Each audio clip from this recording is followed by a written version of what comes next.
So let's jump into these 6 steps of success that we're talking about here. Step number 1, you have to decide what you want. Now that sounds so obvious, but so many people go through life not being really clear about what their goals are, what their vision is, what their dream is. I have a cartoon at home that I have above my desk, and it's a cartoon of 2 spiders sitting at the end of a sliding board, the kind that kids slide down. There's a big spider web across the place where the kids would come off. And one spider's looking at the other and he says, you know, if we pull this off, we'll eat like kings. And even though it's a little gross, it makes a point. But I want you to have a big vision, a big vision. I want you to go for everything it is you want in life. And to get in touch with that from your heart. See, we were told, a lot of us, you can't have that, you can't do this. Forget all that. If none of that mattered and anything was possible, what would you want? So one of the phrases I have is ask what, not how. Because many of you don't know how you're going to get it. And if you don't see how you can achieve it, then you're afraid to commit to it. Well, I can't see how to have a perfect relationship with my husband, so I don't want to commit to that because I don't want to be a failure. I can't see how I could ever get medical school given the income we have, so I don't want to commit to that. What I'm going to teach you here is if you'll make the commitment and do these other steps that we're going to talk about, the how will show up along the way. See, in my ideal vision, there's no drive-by shootings in Los Angeles. In my ideal community world, there's no hunger.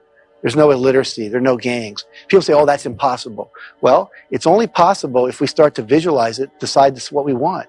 And once we commit to it, as I said, the how will show up.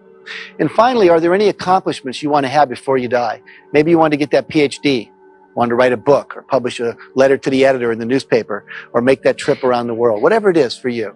Now, don't let your mind tell you it's not possible.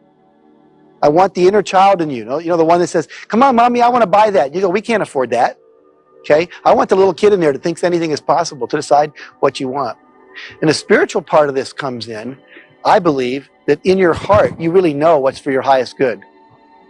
And if you let yourself go there, then you're going to be lined up, the old not thy will, or not my will, but thy will. And so I want that energy to come through as your life purpose.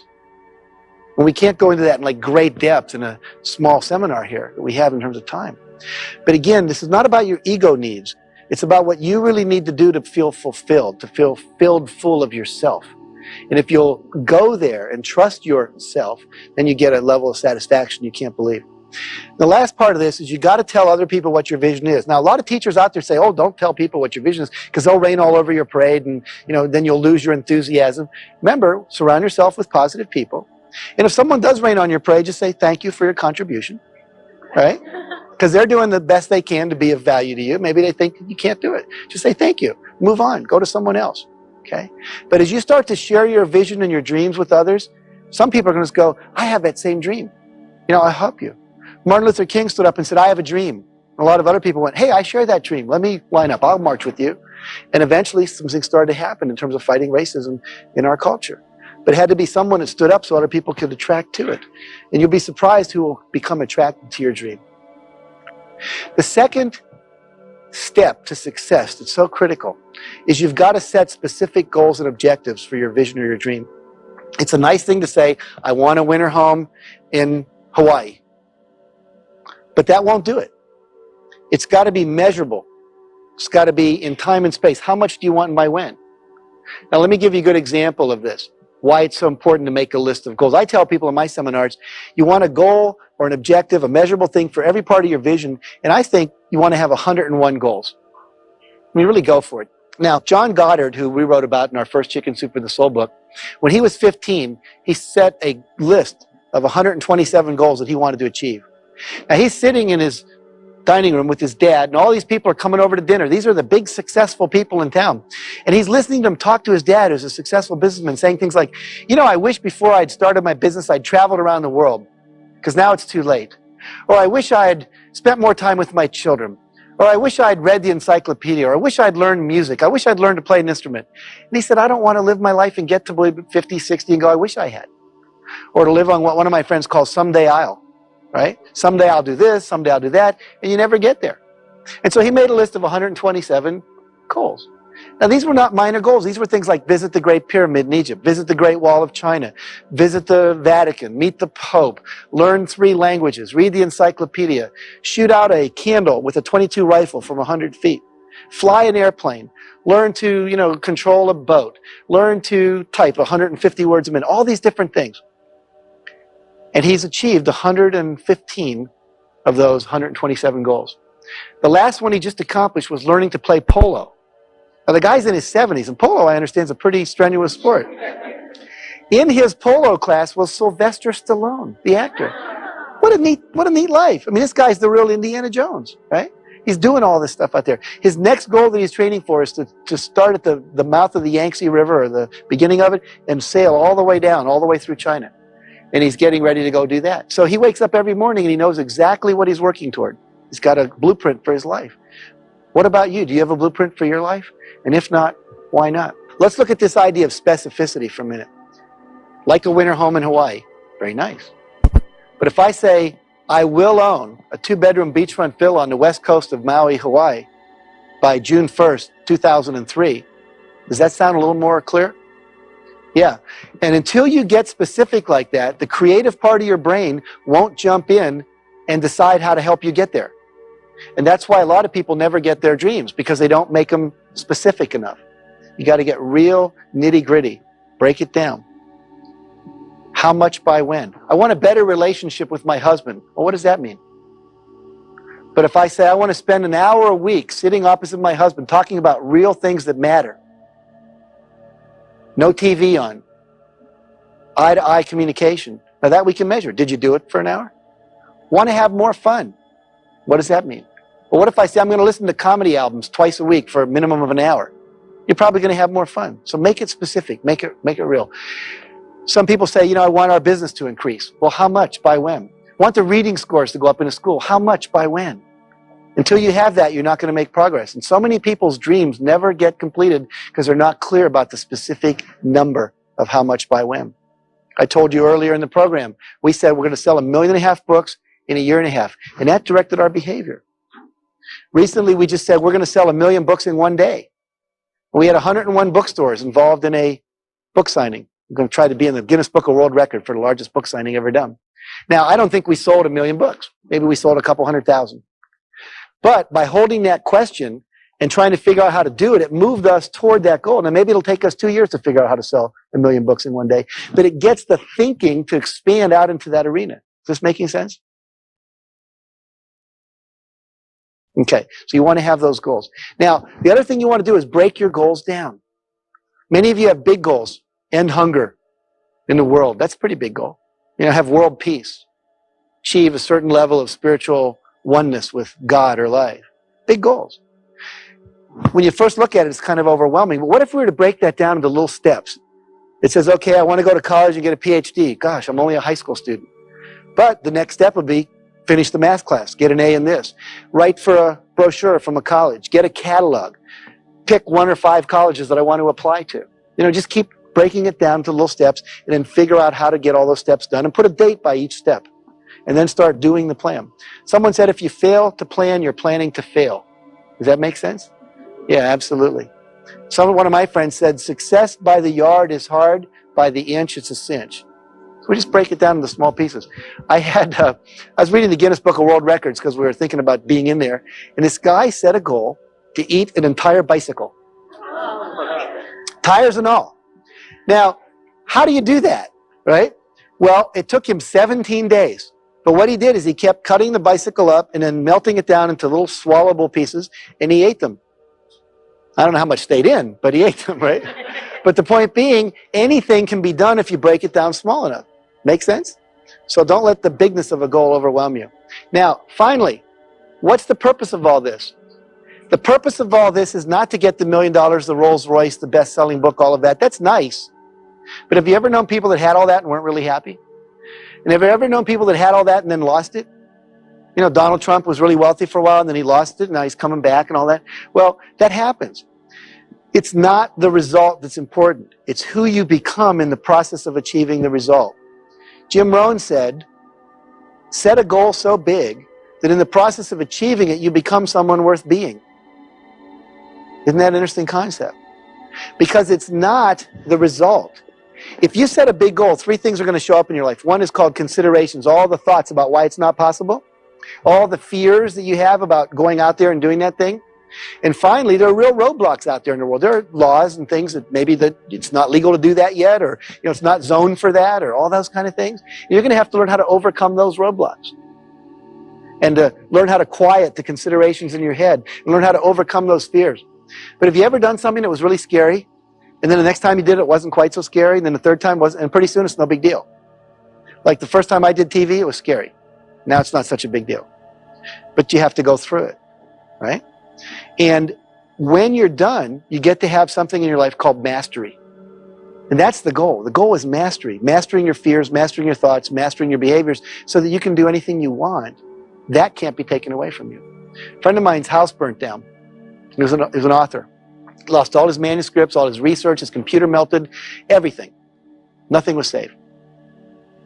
And you would have thought maybe he'd have committed suicide at that point, but he didn't. What did he do? He said, look, everything I learned about being an author is still in my head. You can't take that away from me. I know how to talk to editors. I know how to write. I know how to outline. I know how to write book proposals. I know how to go on talk shows. I'm no longer afraid of that. So what you want to do is create goals that are so big and so full of your heart that when you achieve them, even if you lose the result, the best-selling book, they always fall off the bestseller list. My publisher over here will tell you that. They just don't stay on there forever. But the reality is you become a master in life. Now, step 3 is you've got to visualize the results that you want. This is probably the most important step of all the 6 steps. Maybe the second most important. It's one of the top 2. What does that mean? You've all heard people say, visualize the goal as if it's already achieved. Think about this. Have you ever known a kid, like a high school kid, he's into skateboarding or something, and you go into his room and the whole wall is covered with pictures of skateboarding? It's like he's surrounding himself with this image of what he wants. People say, I can see it so bad I can taste it. You ever heard that phrase? Yeah. Well, they literally can see it. And because they can see it, it creates something inside of them that moves them toward the goal. Let me demonstrate this with you. Could I have everyone stand up right where you are for a moment? And you at home, would you stand up too? Good. Now, we're going to do a little exercise that is intended to literally blow your mind, to open it up at such a level that you'll never be the same again in terms of this technique we're talking about. So what I'd like you to do is just watch me for a minute, and then we'll do it. In a moment, I'm going to ask you to put your right arm out in front of you and have your feet about 12 inches apart, nice solid stance. And then I'm going to ask you to turn as far as you can. And when you can't torque your body anymore, notice where your hand is pointing. Mine's right to the right-hand side of that pillar there. And then look to what's to the right and left. I see the blue window. I see the wall there with the painting on it. Get a clear picture and kind of lock that in like a photograph, okay? Pretend there's a little laser beam pointing off. Now, if you're turning here in the studio and there's somebody there, bend your elbow, keep turning. Don't whack them in the head, but also don't stop. I want your turning to only be stopped by your inability to torque your body any further, okay? Everyone ready to do this? Put your right arm up and go ahead, turn as far as you can. And when you can't turn any further, notice where your hand's pointed. See what's to the right, what's to the left. Get a real clear picture. And then come on back to the middle. And lower your arm. Okay, good. Now, if you're willing, what I'd like you to do is to close your eyes. Close your eyes. And just imagine that you're lifting your arm up. Imagine you're moving it across your body the same direction you went last time. This time, when you get to the spot where you stopped, you're going to go another foot or 2 further without any stress, no strain, no pain, no effort. You're just able to go further. Notice where your hand will be pointing now. Use the power of your imagination to create a very vivid, clear picture. Make it real, make it vivid, make it clear, make it bright. Excellent. Then imagine moving your arm back to the middle, down to your side, and go ahead and open your eyes. Okay, everyone, raise your right arm again. And we're going to turn again. This time, go as far as you can. See how far you can go. And then come on back to the middle. And by show of hands, how many of you went further? Take a seat for a minute, and we'll talk about why that happened. Now, let me explain what happens here. You had in your mind an experience of reality called how far you went, right? And then I asked you to put a picture in, we'll call it the vision, of something you wanted, which was to go further that you hadn't really experienced. And when you hold those two in your mind simultaneously, it creates something in the brain called structural tension. It's a mental tension. That mental tension wants to resolve itself. It can only resolve itself one of 2 ways. Either you give up on the goal, or the goal has to become real.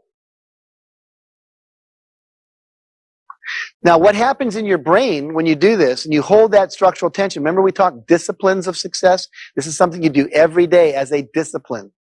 And when you do it, you visualize the goal you want is already achieved. And that structural tension makes three things happen. Number one, you start to perceive things out in the world that were always there that can be resources to help you achieve your goals. Things that you just didn't even notice before, but they were there. Second, you're going to start getting creative ideas. Oh, I could do that. Third, you're going to feel motivated to take action. Now, this perception thing, how many of you have ever thought, gee, I'd like to go to Hawaii, and then you're at a party about 3 days later, and across the room, a room full of 100 people, you hear someone say Hawaii. You ever had that experience? It's like the Red Sea parts, and you go walking. Did you say Hawaii? You know, you have a condo over there? Do you ever let people stay in it? You know, it's like, how do we do that? Well, the reticular system in our brain opens up and we perceive more. Do you think some people see more resources out in the world than you do? More solutions to problems? More entrepreneurial opportunities than maybe you do? More people that look friendly they could get a hug from? More money that's available for loan? See, everything's out there. All the solutions to your problems exist, but we don't see them. And partially we don't see them because we've never learned this concept of how to get our brain to open up and let this reticular system in the back let that information in. Did you ever drive down a street and notice a house and go, where'd that come from? And your husband or wife goes, honey, that's been there for 3 months. You know, and literally you just didn't see it. It was like a blind spot. But what happens when you learn this technique, all of a sudden you start seeing more. 1983, the Australian sailing team had never won an America's Cup, ever. And the coach had a new idea. He said, let's try this visualization stuff. And he made a tape. And on this tape, he did a narration of the Australian team beating the American team. And it was something like, you know, we're going around the last buoy, we're 3 boat lengths ahead of the Americans. And they had all the sound effects in the background. The wind and the sails and the water going by and the little lines hitting the mast and all that stuff that you associate with that. And this tape went on for about 20 minutes. It was a little faster than the actual race. And they would imagine beating the Americans. Now, he made the team listen to this tape every day, twice a day, for 3 years. Someone just said, oh my gosh. Now, when they finally went to race the Americans, it was like, not them again? How many times do we have to beat these guys? It was like, of course we can beat the Americans. Their whole attitude was totally different. And in fact, they came in and they won the America's Cup. So the idea is that you can use this in any aspect of your life, whether it's sports, whether it's, you know, losing weight, whether it's getting better grades in school, learning to read, whatever. When we come back from the break, I'm going to show you how to use this power of visualization in education. I'm going to show you how it was used, for example, in New Orleans, to take a school where the dropout rate was 86%. The kids never graduated high school, and they turned that around in 5 years to 16% using this technique. So stay with us. Okay. Let me demonstrate to you, more than anything I can think of, the best way to do it, the next step. Step number 4. Because it's really critical that you get this. All these steps kind of have to happen together, all right? And this could probably be the most important one. The one that if you were to do this alone and pay attention to the feedback would probably get you where you want to go. I have here in my pocket, I believe, a $50 bill. If this $50 bill were available, and it is, I'm going to show you the one secret that separates winners from losers more than anything else, okay? So if this was available, who would want it?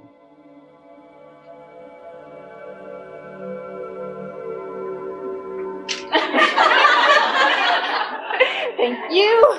All right, now don't go away yet. Come back. Tell us your name. Debbie. What did Debbie do that no one else in the audience did? She got up and she took action. See, too many times we sit around and we wait and we hope and we dream and we affirm and we pray and we meditate and we do all that. And all that's important. It's part of the process. But at a certain point, the opportunity shows up.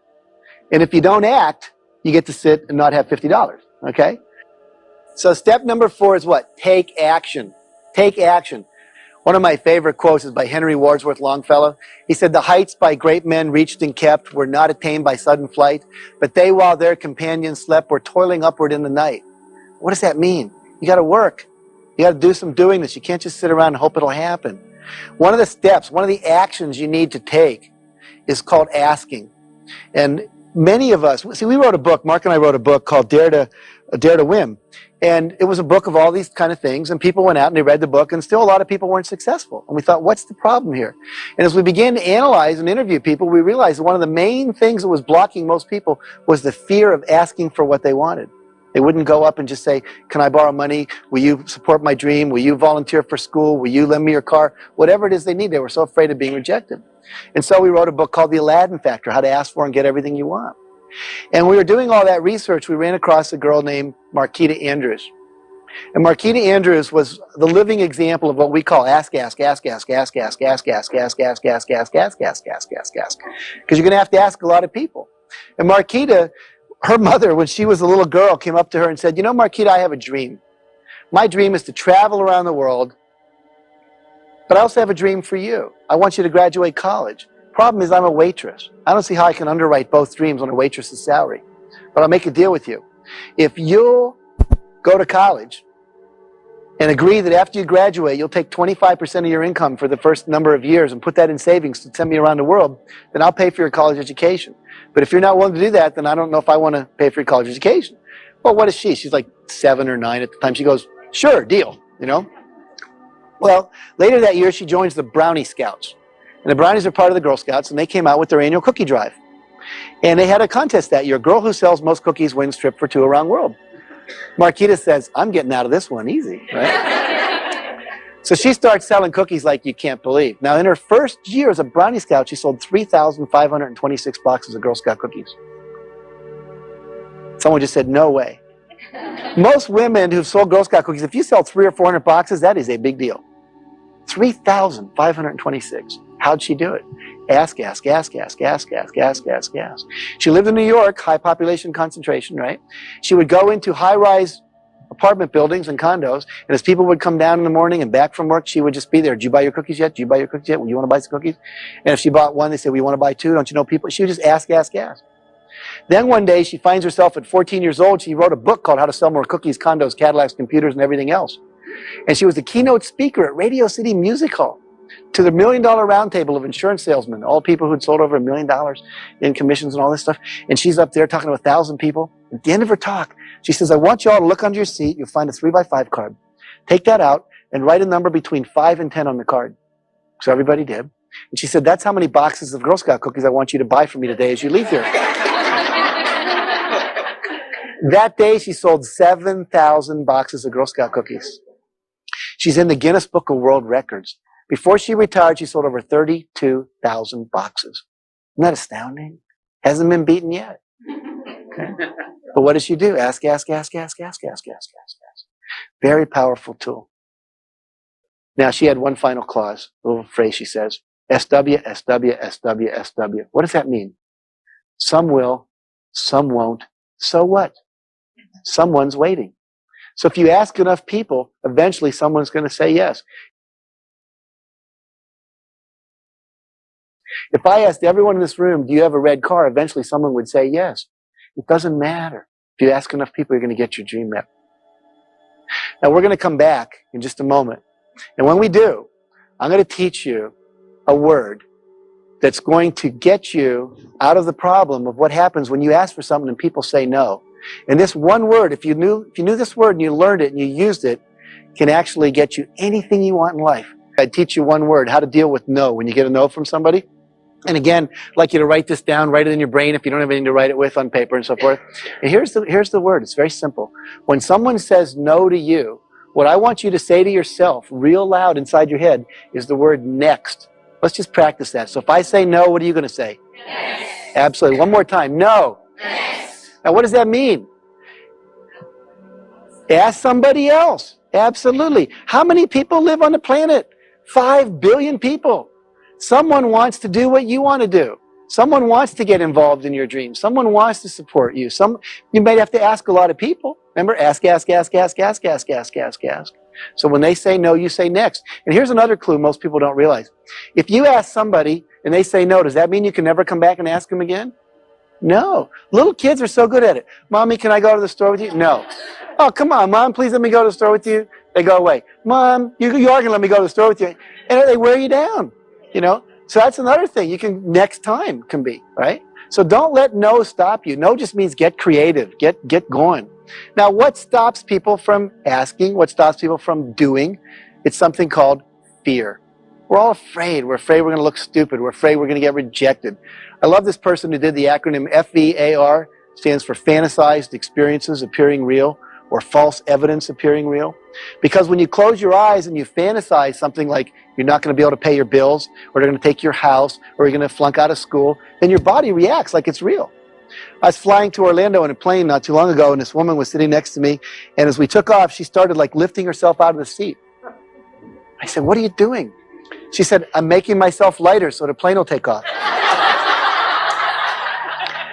Now, I knew we'd had a failure in American physics education, right? And I also noticed her knuckles were all white, and I said, "Are you a little afraid?" She says, "Yeah, I guess I am."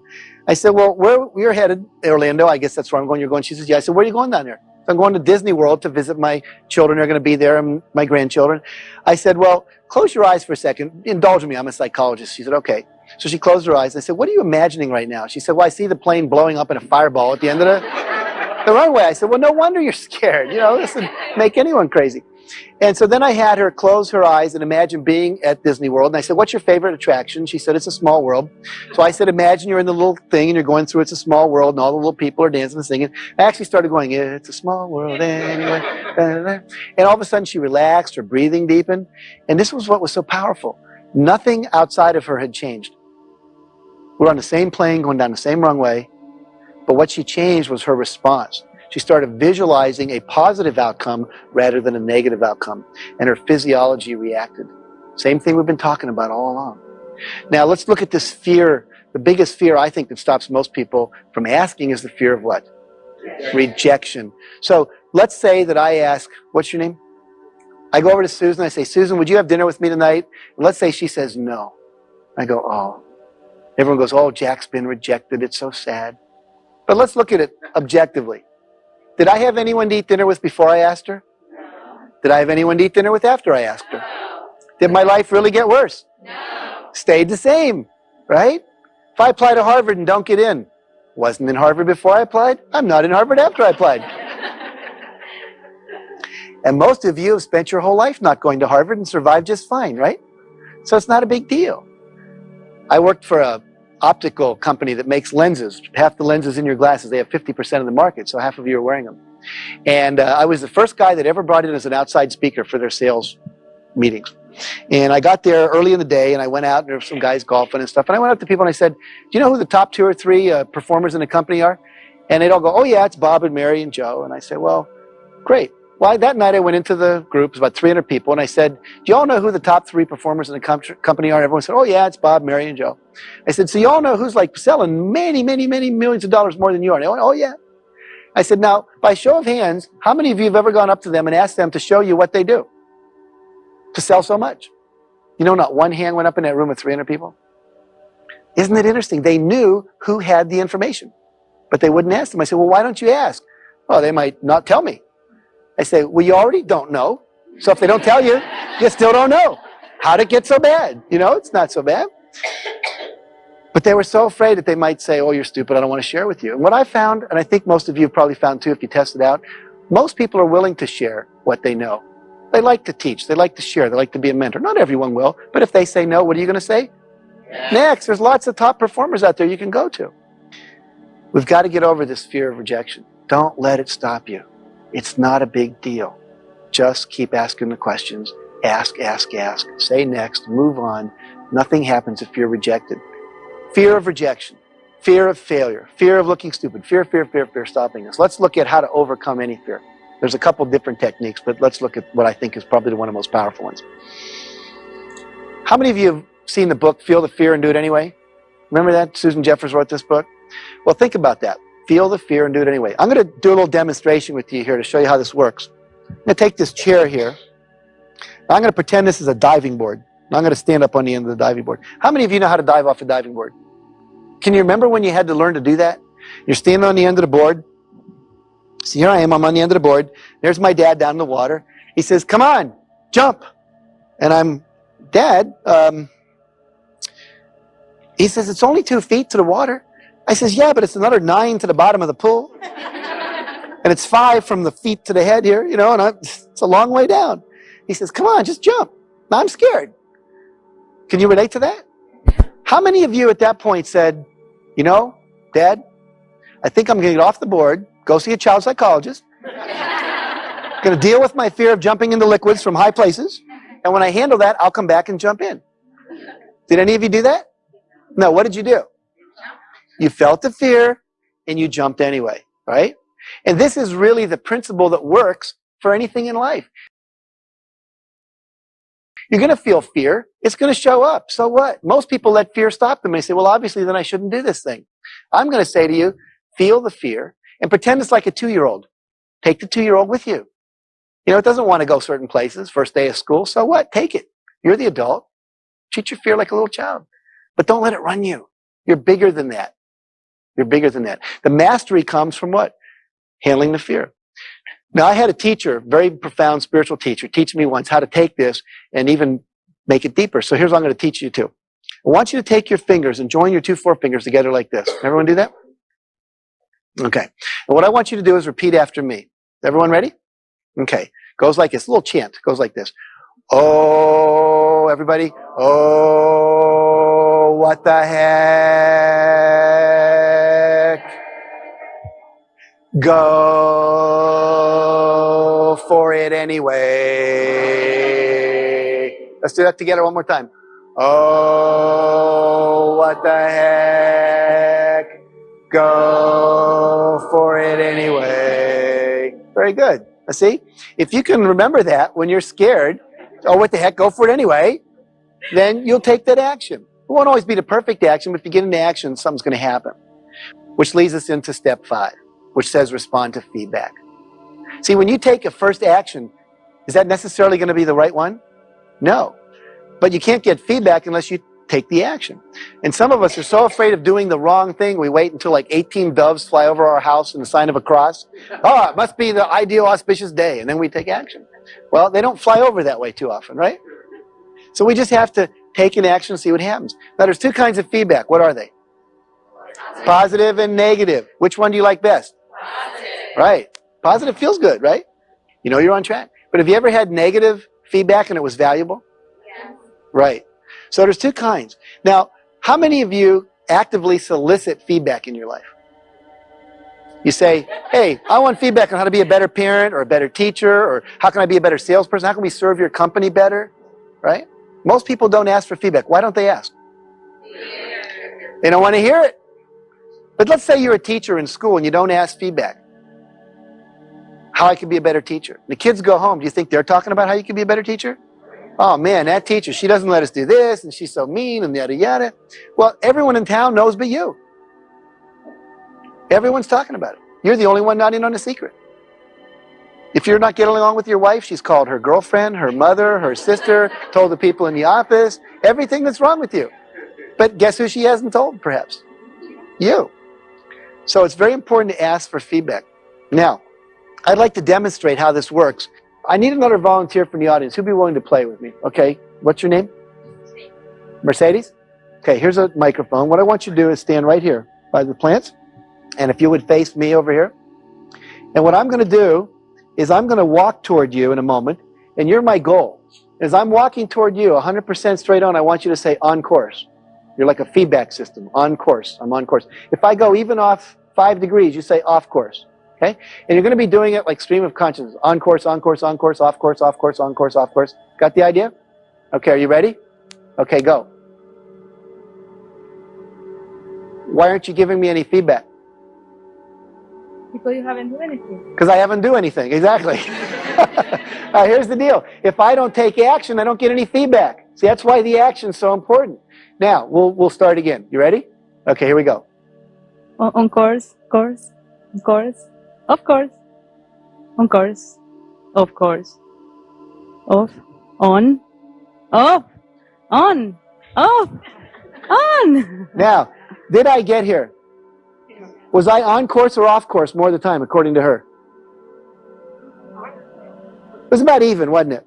Yeah. See, I could be off course more than I'm on course as long as I respond once I get back on course. So the key here is if I take action and listen to feedback, eventually I what? Get to my goal.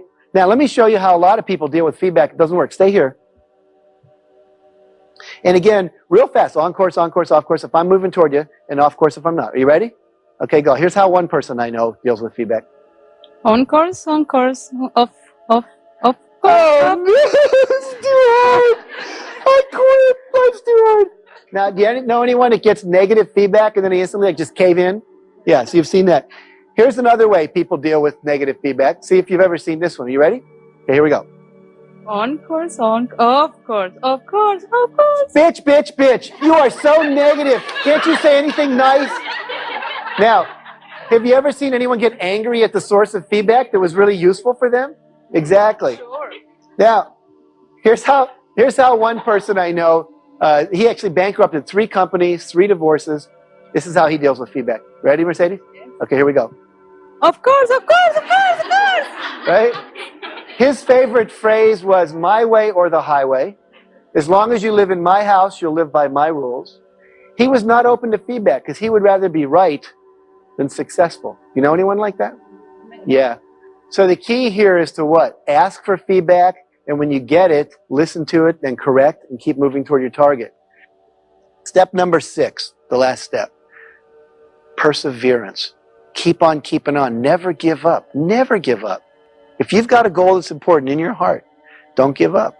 As I said earlier, we would have self-published our book if no one else would have published it. You got to have that kind of commitment to your goals. You may not know this, but the average millionaire in America goes bankrupt 3.5 times before they become a millionaire. I don't know how you go bankrupt a half a time, but you can do that statistically. Walt Disney went bankrupt 5 times. Henry Ford went bankrupt 3 times. Remember, we did Chicken Soup for the Soul. 133 publishers said no. When they did, the guy that wrote the book MASH, that became a TV show, it took him 7 years. He was a high school teacher. He wrote at night. Remember, persevere a little bit every time. Break it down. Every night he wrote. What happened? Turned down by 18 publishers until Morrow bought the book. Jonathan Livingston Seagull, turned down by 19 publishers. Louis L'Amour, the great author, has 200 books in print. Got 300 rejections before he ever sold a piece of writing.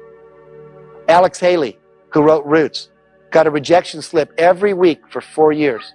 200 rejections before he sold his first piece of writing. See, it takes perseverance. Fred Astaire goes in for his first screen test. What do they say? Can't act. Bald. Dances a little. He had that framed in his living room after he went on to become what? One of the greatest dancing actors, singers we've ever seen in their history. You don't let other people determine. You persevere. You hang in there. So if you'll make your dreams a priority, and if you'll surround yourself with positive people, if you take 100% responsibility for your life and decide exactly what you want, and set specific goals and objectives, and visualize your goals as already completed, take massive and repeated action to respond to feedback, make corrections, on course, off course, never give up, and I promise you, you'll start to live an amazing life full of dreams come true.